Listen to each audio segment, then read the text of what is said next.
하나님의 성령이 하시는 일은 마음이 상한 사람을 위로하시는 일인 것입니다.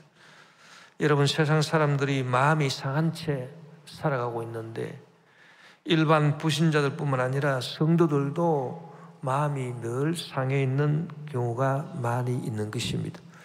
그런데 일반 불신자들하고 달라서 성도들의 마음이 상하는 근본적인 이유는 무엇이겠습니까? 하나님을 안 믿는 사람들이 마음 상하는 이유는 다양하겠지만은 하나님을 믿는 성도들이 마음이 상할 수 있는 근본적인 이유가 뭐겠습니까? 그것은 하나님을 믿고 하나님께 기도하지만은 하나님의 응답이 없는 경우일 것입니다. 그래서 신앙의 회의가 들고 마귀가 우리를 조롱하고 악한 자들이 준동하고 우리의 삶의 환경이 어지럽게 될 그때에 우리 마음이, 성도들의 마음이 상하게 되는 것입니다. 그래서 시편 42편 3절 4절에 보니 사람들이 종일 내게 하는 말이 내 하나님이 어디 있느냐 하오니 내 눈물이 주야로 내 음식이 되었도다. 내가 전에 성의를 지키는 무리와 동행하여 기쁨과 감사의 소리를 내며 그들을 하나님의 집으로 인도하였더니 이제 이 일을 기억하고 내 마음이 상하는도다. 그렇게 말하는 것입니다. 여러분, 이럴 때 우리가 성령님을 인정하고 환영하고 모셔드리고 의지해서 성령이여 내 마음을 위로해 주시옵소서. 오늘 본문 이사야 61장 1절에 보니 주 야훼의 영이 내게 내리셨으니 이는 야훼께서 내게 기름을 부어사 가난한 자에게 아름다운 소식을 전하게 하려 하심이라. 나를 보내서 마음이 상한 자를 고치며 포로된 자에게 자유를, 갇힌 자에게 노임을 선포한다고 말했습니다. 그래서 우리가 성령님을 인정하고 환영하고 모셔들고 의지하고 주여 성령이시여 저에게 역사해 주셔서 제 마음 상한 것을 고쳐 주시옵소서. 우리가 간절히 기도하면 주 야훼의 영 성령이 우리에게 임하셔서 하나님께서 우리 기도를 응답해 주시기에 앞서서 성령은 우리의 마음 상한 것을 먼저 고쳐주시는 것입니다. 그래서 나를 보내서 마음이 상한 자를 고치며 포로된 자에게 자유를, 갇힌 자에게 노임을 선포한다고 말했었습니다. 저주의 문제와 질병으로 말미암아 우리가 포로된 상태에 있고 갇힌 상태에 있었습니다만 그와 같은 상태에서 우리를 다 문제 해결해 주시고 질병 고쳐주셔서 해방시켜 주시기 전에 미리 마음이 상한 것을 먼저 고쳐주시는 것입니다. 그래서 여러분, 성도의 마음이 상한 근본적인 이유가 하나님이 어디 계시냐, 하나님이 과연 살아계시냐, 또 하나님이 계신다 하더라도 하나님이 나를 사랑해서 내 기도를 들어주시느냐, 여기에 있었기 때문에 성령의 위로가 임하시게 되면 무엇보다도 하나님은 확실하게 살아계시고 또 하나님께서는 나를 사랑해 주시고 내 기도를 들어주시는 하나님이시라는 확신을 갖게 해주시므로 우리 마음 상한 것을 다 고쳐주시고 우리를 새롭게 주시는 그런 일을 하나님의 성령이 먼저 하시고 그러고 난 다음에 하나님의 응답을 우리에게 허락해 주셔서 우리가 여러 저주의 문제도 해결받고 질병도 고침받게 하는 그런 역사를 베풀어 주시는 것입니다. 우리가 성경에 보면은 예수님의 제자들도 예수님께서 십자가에 못 박혀 죽으시고 부활하셨을 때 그 부활하신 예수님을 자기들이 육신의 눈으로 뵙고 경배까지 했었습니다마는 성령을 아직 충만히 받지 못한 상태였기 때문에 예수님에 대한 확신을 가지지 못하고 그리고 오히려 그 마음속에 의심이 들어온 경우도 있었다고 성경에 기록하고 있는 것입니다. 마태복음 28장 16절 17절에 보니 11 제자가 갈릴리에 가서 예수께서 지시하신 산에 이르러 예수를 배웠고 경배하나 아직도 의심하는 사람들이 있더라고 말하셨습니다. 예수님에 대해서 아직도 의심하는 사람들이 있다. 의심하는 마음이 있으니 마음이 상해 있는 것이 고침받지 못한 상태가 아니겠느냐, 그것을 우리가 능히 추정해 볼 수 있는 것입니다. 그런데 이 사람들이 이제 예수님께서 성천하시면서 마지막으로 하신 말씀이 오직 성령이 너에게 임하시면 너희가 권능을 받고 예루살렘과 온 유대와 사마리아 땅끝까지 이르러 내 증인이 되리라. 그 말씀을 하심으로 그들이 예수님의 말씀을 기억하고 예수님이 성천하신 후에 그들이 뿔뿔이 흩어지지 아니하고 다시 예루살렘으로 가서 마가의 다락방에 올라갔습니다. 마가의 다락방에 올라간 120명의 제자들이 간절히 예수님 말씀을 기억하면서 예수님께서 허락하신 성령을 우리에게 보내주시옵소서, 성령이여 오시옵소서 간절히 기도하며 열흘 만에 성령이 그들에게 임하셨는데, 성령이 그들에게 임하니까 그들이 상한 마음이 다 고침을 받았습니다. 그래서 주위 사람들이 보니까 이 사람들이 마음이 기쁘고 꿈과 비전이 충만해서 온 천하가 진동하는 그런 일이 일어났으니 사람들이 예수님의 제자들을 보고 저 사람들이 세술에 취한 것 같다. 여러분, 세술에 취했다라고 하는 것은 무엇을 의미합니까? 상한 마음이 다 고침받고 그들 마음속에 꿈이 넘쳐나고 비전이 넘쳐나서 할 수 있다, 하면 된다, 해보자, 믿음이 충만하게 되고 적극적이고 긍정적이고 생산적이고 창조적인 생각이 그들을 주장하게 되어서 그들이 의심 없이 또 상한 마음이 다 고침받아서 온전한 믿음으로 복음 전하는 일꾼이 되었다는 것입니다. 또 그들이 그와 같은 확신을 갖고 세상에 나아가서 복음을 전했는데 그들 목숨이 아깝지 않았습니다. 그들은 다 순교했습니다. 순교하기까지 그들이 복음을 전할 때 귀신이 쫓겨나가고 병든 자가 고침을 받고 안전병이가 일어나서 그러며 눈먼 자가 다시 보게 되는 놀라운 기적의 역사가 나타나게 된 것입니다.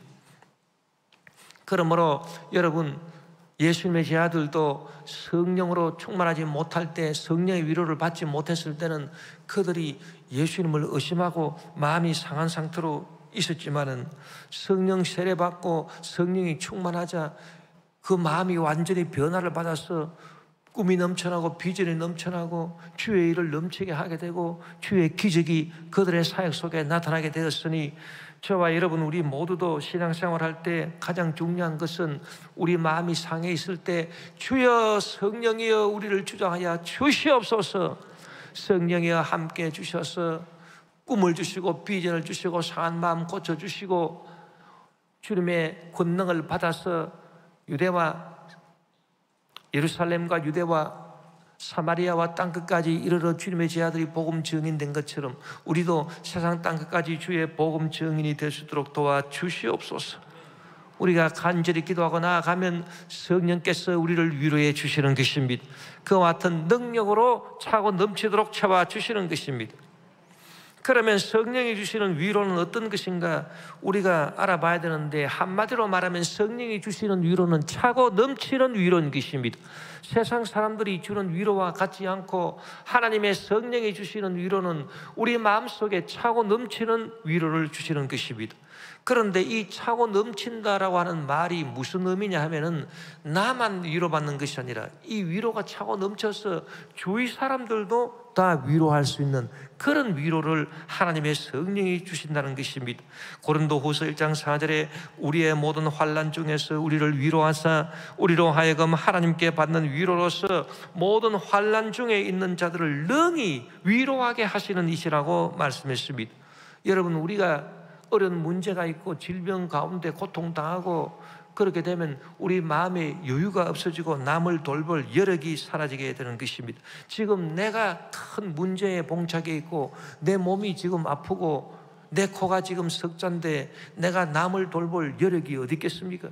그러나 그때라도 우리가 간절히 성령께 기도해서 성령이 우리를 주장해서 우리에게 위로해 주시면 그 위로가 나에게 차고 넘침으로 말미암아 내가 당한 환난을 능히 다 위로받아서 우리 상한 마음을 다 고쳐주시고 우리에게 축복하시고 문제 해결하시고 우리 병을 다 고쳐주시는 그런 놀라운 역사가 나타날 뿐 아니라 이 성령의 위로가 주위 사람들에게도 다 전파가 되어서 주위 사람들 상한 마음도 다 고침받고 그들도 하나님의 은혜의 역사를 체험할 수 있도록 그렇게 해주시는 위로, 이와 같이 차고 넘치는 위로를 성령이 우리에게 주시는 것입니다. 그래서 온갖 죄와 생활의 문제로 인해서 마음이 슬프고 우울했던 사람들은 성령의 위로를 받게 되면 그 마음이 위로받아서 슬프고 우울한 생각이 사라집니다. 뿐만 아니라 또 마음이 슬프고 우울한 다른 사람들도 돌봐줄 수 있는 그런 여유와 힘을 얻게 되는 것입니다.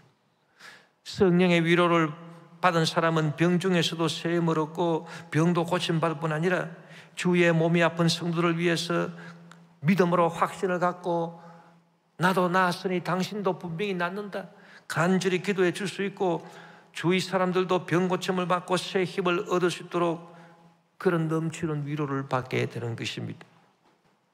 또한 성령이 주시는 위로는 천국과 영생에 대한 확신입니다. 그래서 세상을 떠날 때도 이러한 성령의 위로를 받게 되면 확신을 갖고 두려움 없이 세상을 떠날 수가 있는 것입니다.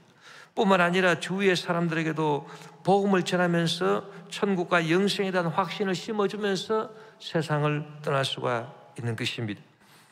이처럼 성령이 주시는 위로를 받게 되면은 나만 위로받는 것이 아니라 주위 모든 사람들에게 위로를 전할 수 있는 그런 차고 넘치는 위로를 성령이 우리에게 주시기 때문에 여러분 복음 전파라고 하는 것은 이 성령 충만을 받지 아니하면 절대로 될 수 없습니다.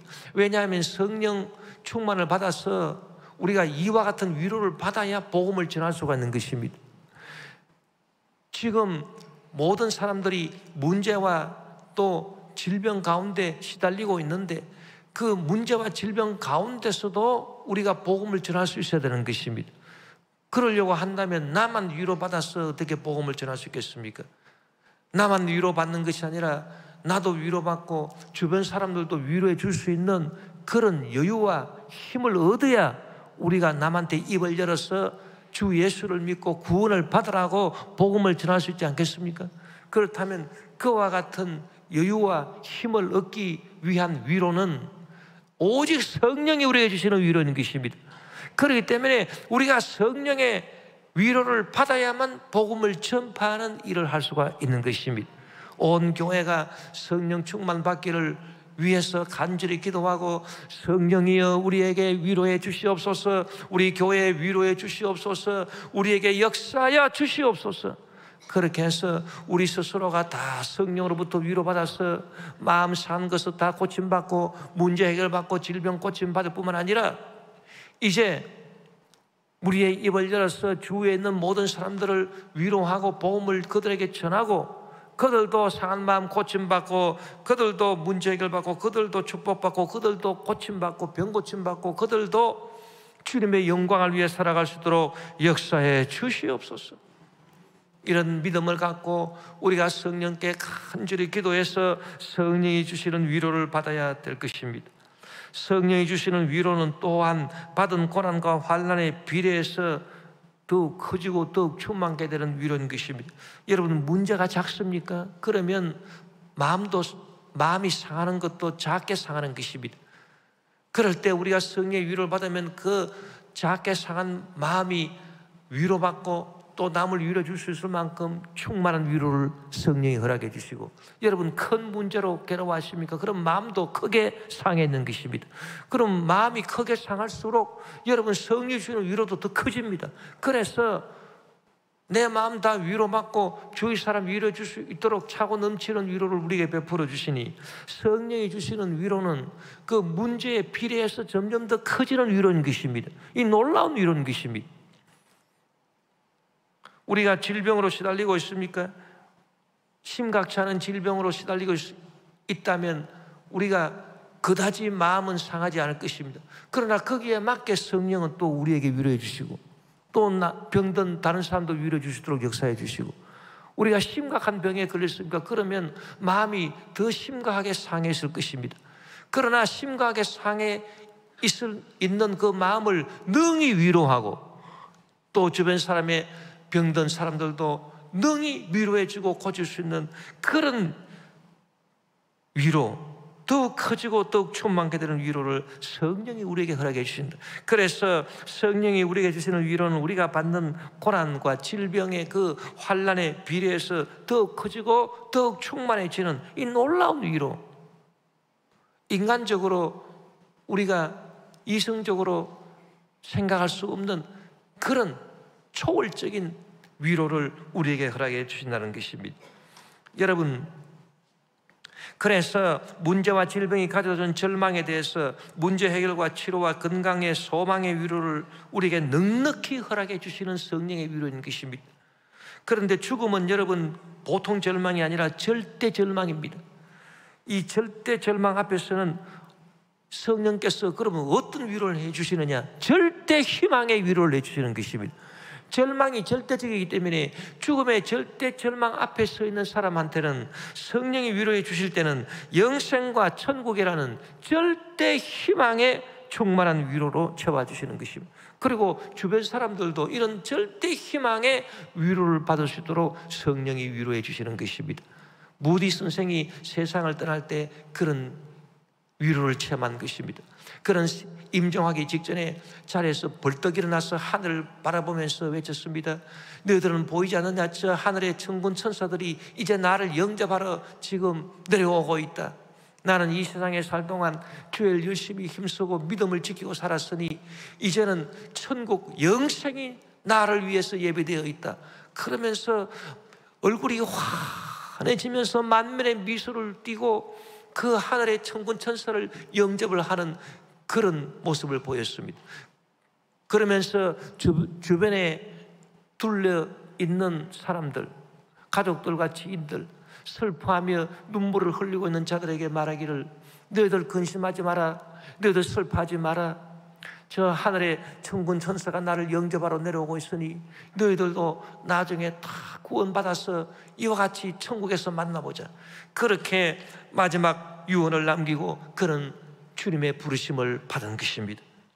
여러분, 이처럼 성령이 주시는 위로는 우리가 받는 고난과 환난에 비례해서 더욱 커지고 더욱 충만하게 되고 죽음이라고 하는 절대 절망에 대해서는 절대 희망인 영생과 천국으로 채워주시는 위로인 것입니다. 그러니 이 얼마나 놀라운 위로인 것입니다. 세상은 이런 위로를 우리에게 줄 수 없습니다. 그러나 믿는 사람은 예수님께서 약속해 주셨습니다. 누구든지 나를 믿고 성령님을 인정하고 환영하고 모셔드리고 의지하기를 바라며 성령 세례받기를 간절히 소망해서 성령이여 성령이여, 우리가 이 악한 세상 살아가면서 상한 마음으로 살아가는데 성령이여 저를 위로해 주시고 주여 함께 주셔서 주의 성령이 주는 위로의 힘을 받아서 날마다 이기고 승리하며 살아갈 수 있도록 도와주시옵소서. 성령께 간절히 기도하면 오늘 하나님 말씀대로 주 야훼의 영 성령이 우리에게 임하사 상한 내 마음을 고쳐주시고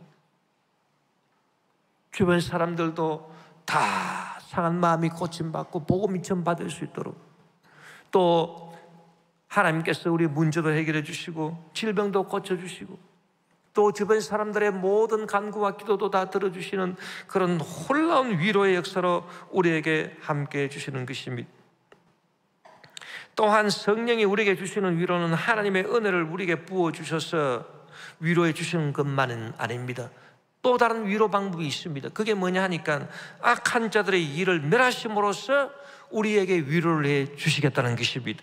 오늘 본문 이사야 61장 2절에 보면 야훼의 은혜 해와 우리 하나님의 보복의 날을 선포하여 모든 슬픈 자를 위로한다고 말씀했었습니다.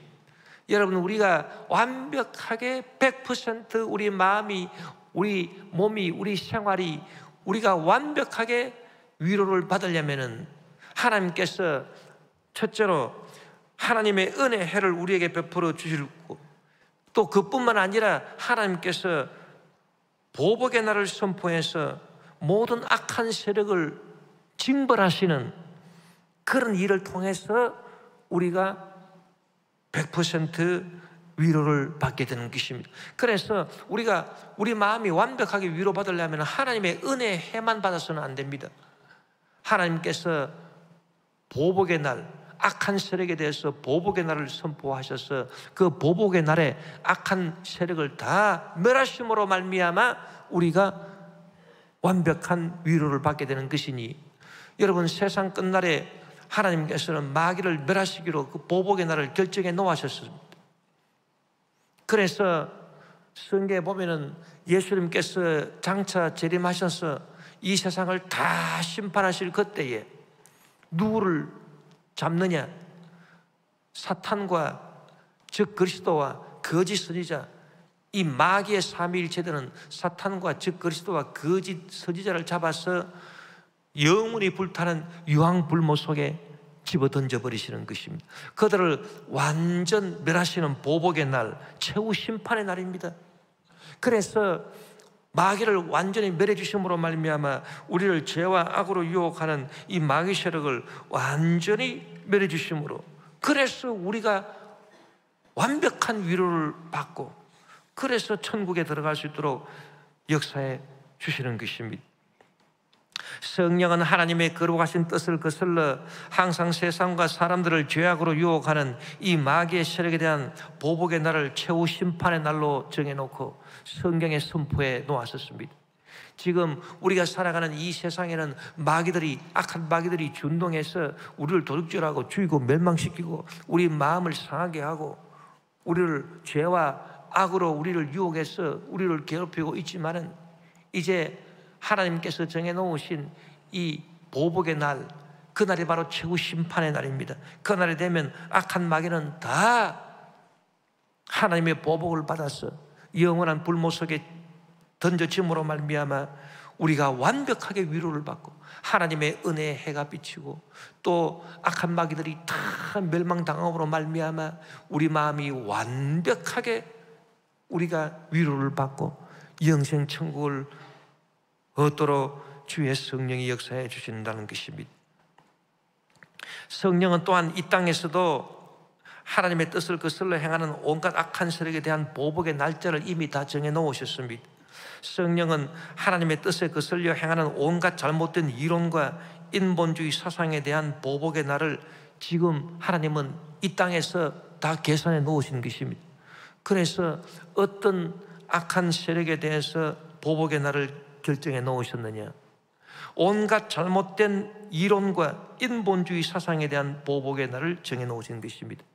차별금지법이니 평등법이니 이런 것을 제정하려고 애쓰는 그런 정치인들에 대한 보복의 날을 예수님께서는 이 성령을 통해서 보복의 날을 이미 다 결정해 놓으신 것입니다. 그들은 하나님의 보복을 받게 될 것입니다. 하나님의 보복을 받는 날에 그들은 정권도 뺏기고 자기들이 가지고 있는 정치적인 영향력도 다 상실하게 되고 낙동강 오리알처럼 되어버리고 말 것입니다. 그것은 왜냐하면 하나님께서 분명히 말씀하신 것입니다. 그래서 야훼의 은혜의 해와 우리 하나님의 보복의 날을 선포하며 모든 슬픈 자를 위로한다고 하신 것입니다.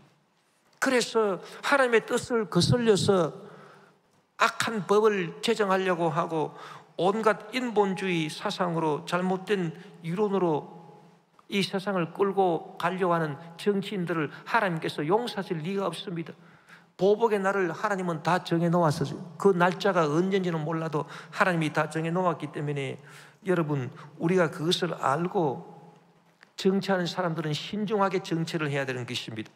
또 성령은 세계 평화를 위협하는 공산주의 독재 세력에 대한 보복의 날을 이미 선포하신 것입니다.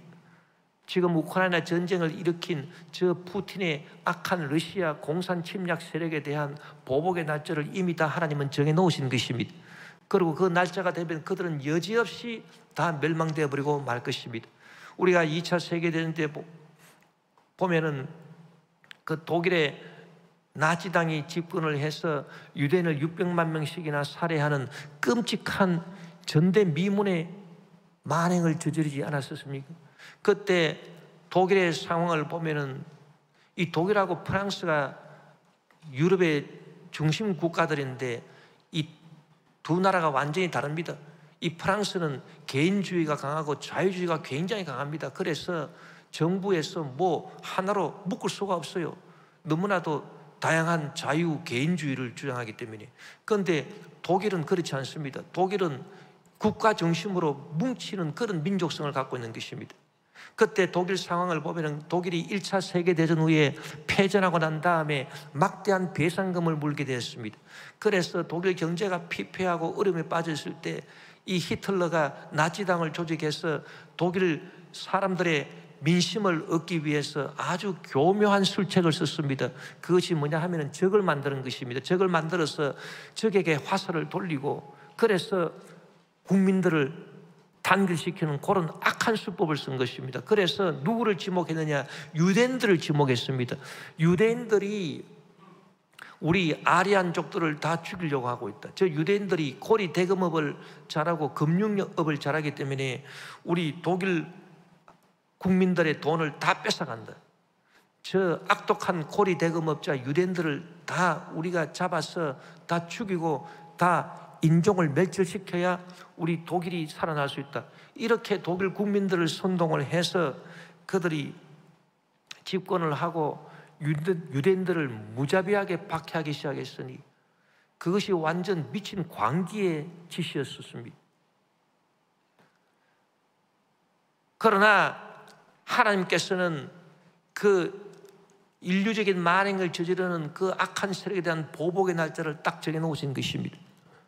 연합군이 노르망디 상륙작전에 성공하고 이 독일이 점점 수세에 몰리고 결국에는 베를린이 함락되는 그날이었습니다. 그날 히틀러는 자기 부인을 권총으로 쏴 죽이고 자기도 자기 머리에 권총을 쏴서 자기 스스로도 자살하고, 그리고 그들의 시체는 한 줌의 재로 다 사라졌는데 무덤도 없이 흔적도 없이 다 사라졌습니다. 어디로 날아간지도 모릅니다. 그리고 그 잔당들은 전부 다 나중에 전범으로 다 잡혀서 뉘른베르크에서 재판을 받아서 사형 선고를 받고 형장의 이슬로 사라지거나 징역을 살거나 그렇게 한 것입니다. 지금 독일에는 나치를 찬양하는 그런 사람은 법에 저촉이 되어서 체포당하고 구금당하는 그런 국가가 되어버리고 말하는 것입니다. 하나님께서 보복의 날짜를 딱 선포하신 것입니다. 또한 성령은 이 세계 기후 온난화를 부추기며 생태계를 파멸하는 인간 탐욕으로 인한 무분별한 개발 세력에 대한 보복의 날을 선포하고 계셨다고 저는 믿습니다. 지금 이산화탄소 배출량을 줄이고 지구 온난화를 막고 이 지구가 파멸로 떨어지는 인간 탐욕의 무분별한 개발을 막아야 되는데, 그 이산화탄소 배출량 줄이는 걸 합의하는 것을 제일 먼저 방해하는 악한 세력이 중국 세력인 것입니다. 그래서 그들은 무한대로 이산화탄소를 자기들 마음대로 뽑아내고 있습니다. 그리고 해양을 자기들 마음대로 오염시키고 있습니다. 저런 생태계의 재앙을 가져다주는 악한 공산주의 세력에 대한 심판의 날을, 보복의 날을 하나님은 딱 정해놓고 계신 것입니다. 그날이 언젠지는 몰라도 때가 되면 저 중국의 악한 세력도 거기에 대한 분명한 심판을 받아서 멸망당해버리고 말 것입니다. 또한 성령은 하나님의 교회를 회파하고 어지럽히며 거룩한 공교회를 사유화하려는 온갖 악한 세력을 다 도말하시는 보복의 달을 선포하신 것입니다. 여러분, 우리가 사도신경에 보면은 신앙 고백을 하는데 사도신경은 신앙 고백이 어떻게 되어 있습니까? 처음에는 성부, 성자, 성령에 대한 신앙 고백인 것입니다. 전능하사 천지를 만드신 하나님 아버지를 내가 믿사오며, 이것은 성부 하나님에 대한 신앙 고백인 것입니다. 그 다음에 그 외아들 우리 주 예수 그리스도를 믿사오니 이런 성령으로 잉태하사 동정녀 마리아에게 나시고 본디오 빌라도에게 고난받으사 십자가에 못 박혀 죽으시고 장사한 지 사흘 만에 죽은 자 가운데서 다시 살아나시며 하늘에 오르사 전능하신 하나님 우편에 앉아 계시다가 저리로서 산자와 죽은 자를 심판하러 오시리라. 꽤 깁니다. 이것은 성자 하나님 예수 그리스도에 대한 신앙 고백인 것입니다. 그 다음에 성령을 믿사오며, 아주 짧습니다. 그러나 이것은 성령에 대한 신앙 고백인 것입니다. 그래서 성부, 성자, 성령에 대해서 신앙 고백하고, 그 다음에는 뭘 믿느냐? 거룩한 공회를 믿사오며, 거룩한 교회를 믿는다 그 말인 것입니다. 이것이 네 번째 신앙 고백이고, 성도가 서로 교통하는 것을 믿사오며, 이게 다섯 번째 신앙 고백입니다. 죄를 사해 주시는 것, 몸이 다시 사는 것, 영원히 사는 것을 믿습니다. 그래서 8가지 신앙을 고백하고 있는 그것이 바로 사도신경인 것입니다. 그런데 교회에 대한 고백을 보면은 거룩한 교회를 믿사오며 그렇게 한 것이 아니라 거룩한 공회를 믿사오며 그렇게 우리가 고백하고 있는 것입니다. 여러분 사도신경 맨날 배우잖아요. 그런데 거룩한 공회를 믿는다. 공회. 이 공회가 뭐냐? 교회와 공회가 뭐가 다르냐? 여러분 공회라고 하는 것은 교회를 말하지만은 공적인 교회라 그 말인 것입니다. 그래서 여러분 교회는 절대로 사적인 게 아닙니다. 그렇기 때문에 이 교회를 사적으로 운영하려고 하는 악한 세력은 하나님께서 다 도말하신다 그 말인 것입니다.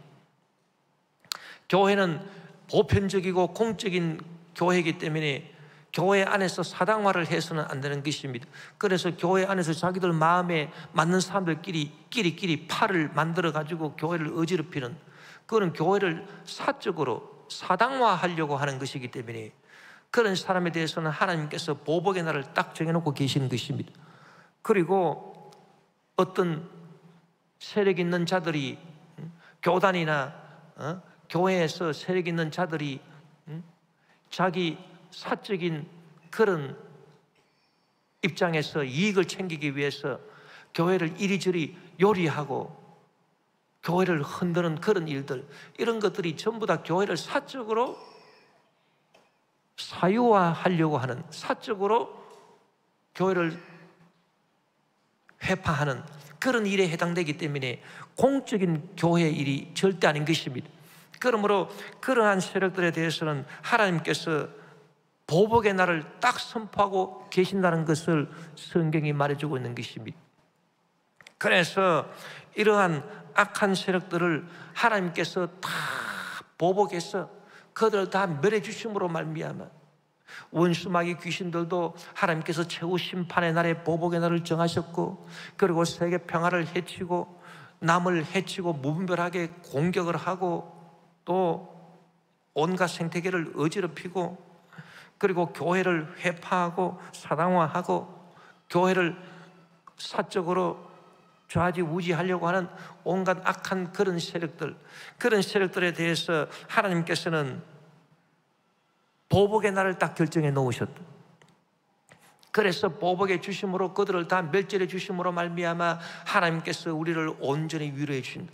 그래서 하나님께서 우리를 위로해 주시는 것은 하나님의 은혜 해가 전파되게 하시고, 그래서 우리가 죄사함 받고 용서받고 치료받고 문제 해결받고 영생천국 얻게 하시고, 그 위로가 나한테만 넘치는 것이 아니라 주변 사람들에게 넘치게 하시고, 그래서 우리가 위로받게 하심과 동시에 또 이런 모든 사악한 마귀 세력과 거기에 준해서 함께 준동하는 모든 악한 세력에 대한 보복의 날을 주님께서 결정해 놓으셨어.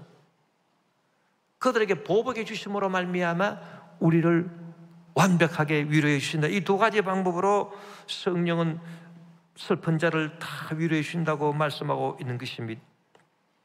그렇기 때문에 여러분, 우리는 이 성령의 위로하심을 받아야 되는 것입니다. 성령의 위로하심을 받으면 완벽한 위로가 우리 심령에 임하게 되고, 우리 몸과 생활 속에 주님의 치료와 주님의 축복의 역사가 나타나게 되고, 이것이 주변 사람들에게 다 전파되고 온 세상에 전파되게 되는 것입니다. 우리는 성령의 위로하심을 받기 위해서 항상 성령님을 인정하고 모셔드리고 의지하고 환영하는 그런 신앙생활을 해야 되는데, 여러분, 우리가 성령의 위로하심 받기 위해서 성령께 어떻게 기도해야 되겠습니까?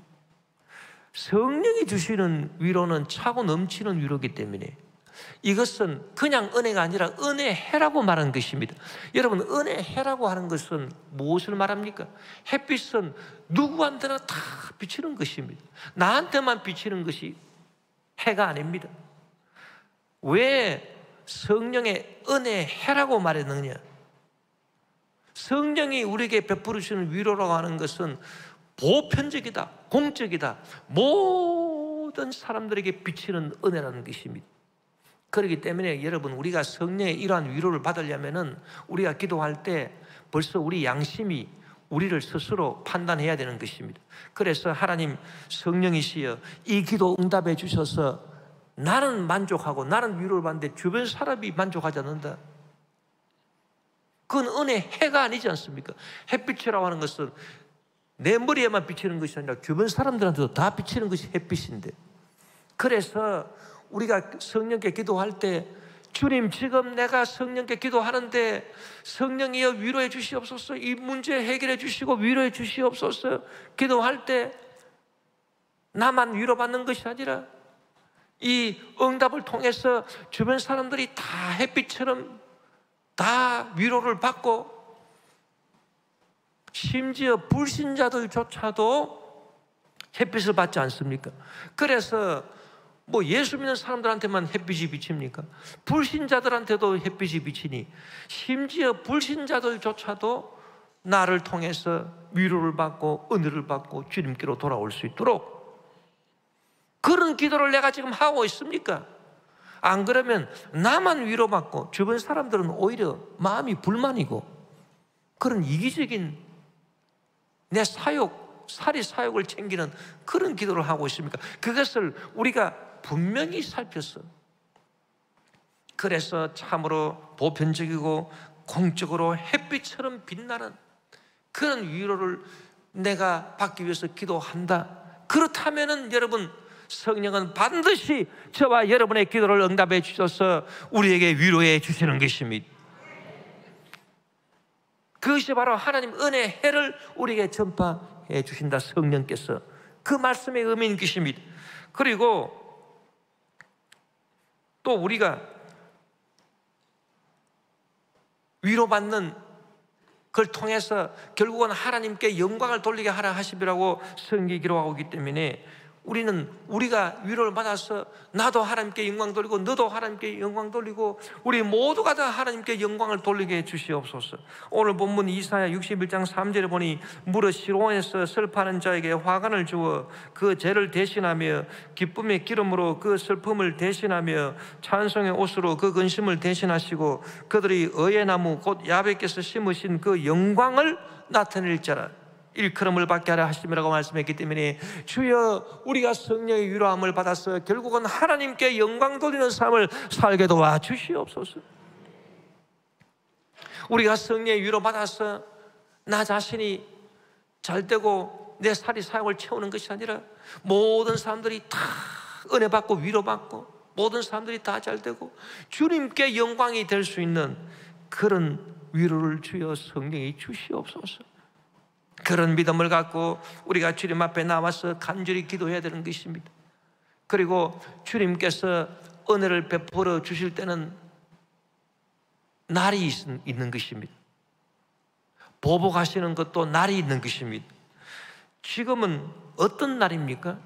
지금은 하나님의 은혜의 해가 전파될 날이라고 성경이 기록하고 있습니다. 고린도후서 6장 2절에 보니 이르시되 내가 은혜 베풀 때 너에게 돕고 구원의 날에 너를 도왔다 하셨으니 보라 지금은 은혜 받을 만한 때요 보라 지금은 구원의 날이로다. 그래서 지금은 여러분 누구든지 남녀노소 빈부귀천할 것 없이 주님 앞에 나와서 주님을 믿고 회개하고 성령님께 간구하고 기도하는 사람은 다 성령의 위로를 받을 수 있는 날이고 성령의 위로 받을 수 있는 때라고 하는 것입니다.